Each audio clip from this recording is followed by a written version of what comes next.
Welcome to the first episode of Find, Fix, Flip.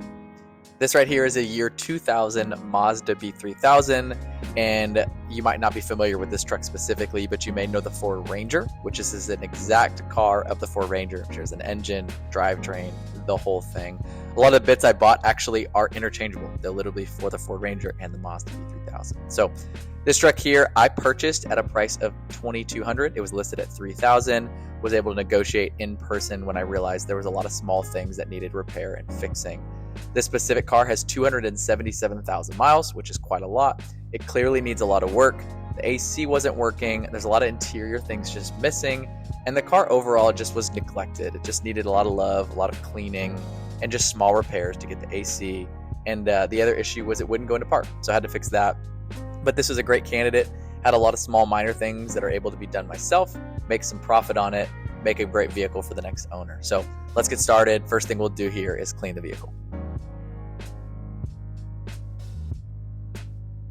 Now, as I'm cleaning the car, I'll explain a little bit of the process, what I'm going to do, and the end goal for this project. So the process here is just going to be documented of buying a car at a discounted rate that needs some work, doing the work, documenting the process, and showing you just how you maybe would even be able to sell your own car at a little more of a profit, or buy a car yourself and do the same thing. For me specifically, this project is a bit of a passion project, but it will also be just bringing you guys along the journey of buying a car, putting some work into it, and then flipping it for profit. But the end goal will be taking the profit and rolling it into the next car, and the next car, and the next car, with the end goal of buying an old air-cooled 911. So that's the dream. That's what we're doing here, and we'll document the process as we go. So we'd love for you guys to just follow, subscribe, be a part of the process. I'd love to have you guys along the journey as we get to that end goal of a 911 by flipping car by car and getting to that point. All right, let's get back into the process. I will say this, cleaning is the most important thing when you sell a car. Whether you're selling your personal car, flipping, having a clean vehicle and taking good photos is sometimes all you need to do. There's guys out there who are flipping cars, and that's literally what they do. They buy a car that is marketed poorly, bad photos, and just filthy. They'll do a full detail and sell it for a few $100 and make some money just by having a clean car. So that's what we're doing here. We're going to clean the exterior, clean the interior, the seats, and get it prepped for the work that it needs, but also just sharpen it up, making it clean, making it a vehicle that someone wants to be in every day. So that's what we're doing here.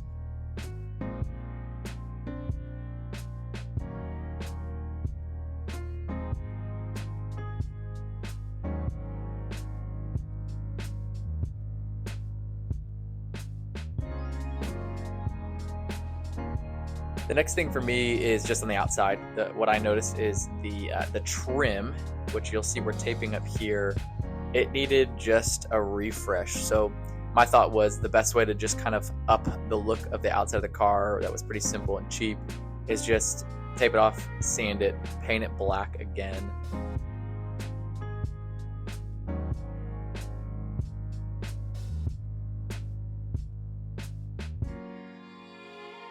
Now, one mistake I did make here, you'll see here, this is after sanding, you'll see all the old black is on my fingers. And, but yeah, one mistake I did make while doing this is I chose kind of the wrong paint. It was a cheaper paint. I was just running into the store, saw gloss black, but it was really low quality spray paint. If I would have done this again, I'd have gone back and used better paint. So here it is, priming. Just want to get a couple coats of just nice primer on it to set it and have the paint ready to apply on.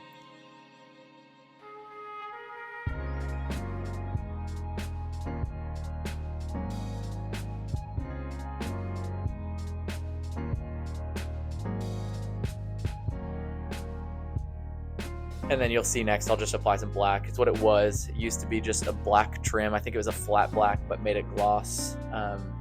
Maybe hindsight, I would have done kind of flat again, but it looks pretty good here. So.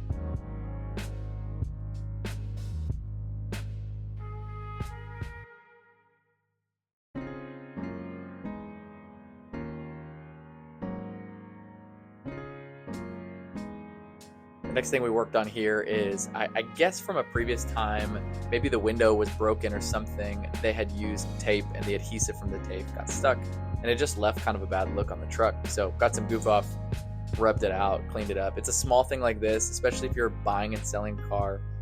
Removing as many small imperfections as possible, even if it's just cleaning something like this, take an extra 10 minutes to just put some work into it, changes the look. If you do that 100 times, it's going to make the vehicle look totally different. This is another example. The driver window had some old tint, so it kind of had this foggy haze to it. So just got some soapy water, a razor blade, and just took off all of the adhesive that was still on the window, and it went from this kind of foggy to a really actually pretty clean window. Changed the appearance quite a lot. Next thing was some of the trim pieces were just kind of gross and faded, even had some cracks in it. So this dash here had a crack, and the other piece that I'm working on right now was kind of the radio bezel, the AC, and again had a crack in it. So super glued that, sanded it, taped it off, and then from here we'll paint it, get a nice fresh coat. Before we do that, also did some taping off here on the grill. Again, just some paint was just faded, just fresh from being in the sun, so putting a fresh coat of black just makes it look a little better. Small thing, this was probably an hour worth of work, but changed the look of the front of the vehicle, in my opinion, quite a lot worth of work.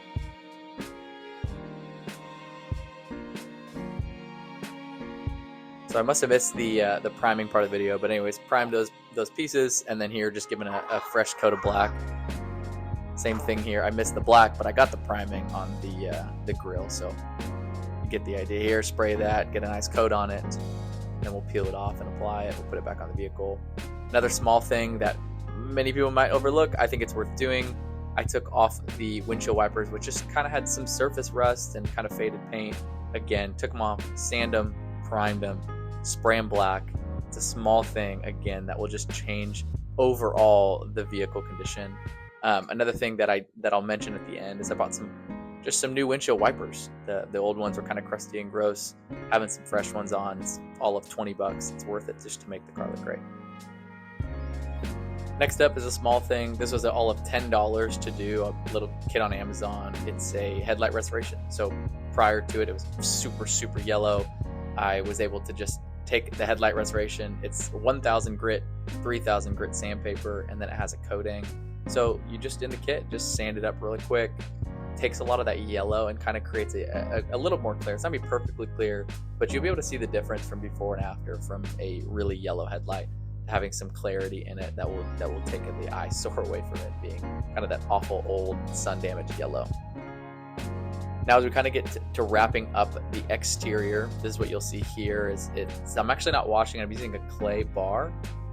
And this clay bar is essentially just pulling the contaminants out of the paint.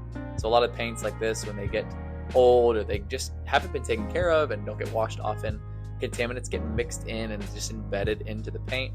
The clay bar pulls that out and creates a smooth surface for polishing, which I'll do here later. So that's what you see here. That little blue thing that I'm holding is just a clay bar, just to pull that off and sets it up for polishing. So starting polishing, I'm not a professional, I'm far from it, but using just a really simple polishing compound, putting it on, it changes. You can even see the difference here, just a slight difference. I did this on the whole truck, and just a small difference just to make the truck look a little shinier, cleaner. Even with the dents and scratches, it's not perfect, but at least will pop and take great photos.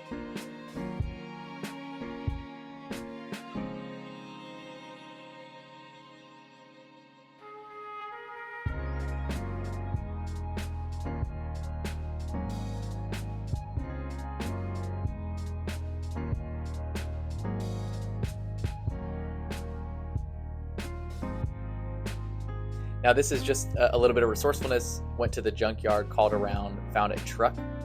The primary reason I went here is purely for the carpet. The truck, when I bought it, had no carpet and it looked terrible.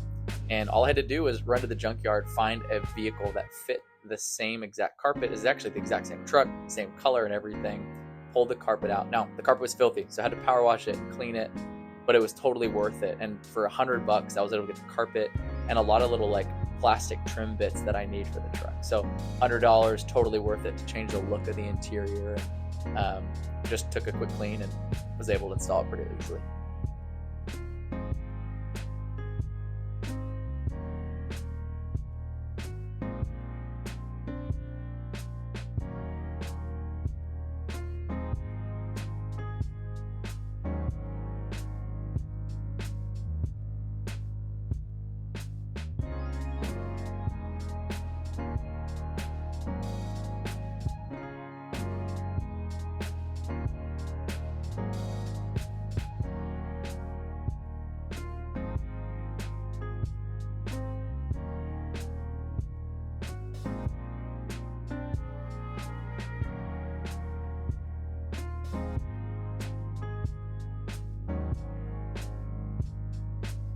Now, in order to get the carpet in, some of the things had to come out. So you'll see these little half seats in the back. These are cool. It's a small truck, but it actually does have 4 seats with seat belts. These kind of fold down and pop up, but prior to getting the carpet in, these would come out alongside of a little toolkit, which is in between the seats.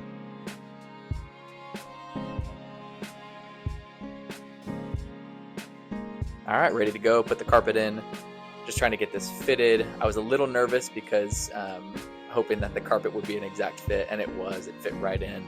You'll see I'll do a little bit of altercations at the end, but once you just get the seats back in with the carpet, it's a totally different look from having just the bare metal, the red that just kind of looks tacky, to now having a clean carpet with the clean seats thrown in. The interior starts to really look clean and a little more complete, like an actual truck rather than just a beat up work truck.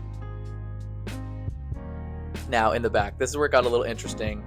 The seat configuration of the car that I bought the carpet from was a little bit different. So those little back seats were mounted on the side comparatively to on the back how mine was. So what I did here and what you'll see me doing is I put the seats that were needing to be mounted, put them up, and then I spray painted the holes where I needed to cut the carpet so the bolts would go in. So sprayed those, took a razor blade, popped a little hole, and then cut around with the scissors just so that I could install the seats without having to pull the carpet back, so it looks like it's totally factory. It is the same size carpet, but there wasn't the holes made for it. So I'll do that again here with this seat. You'll even see that little gray spray paint I use, cutting the holes, making it easy to put in the new seats.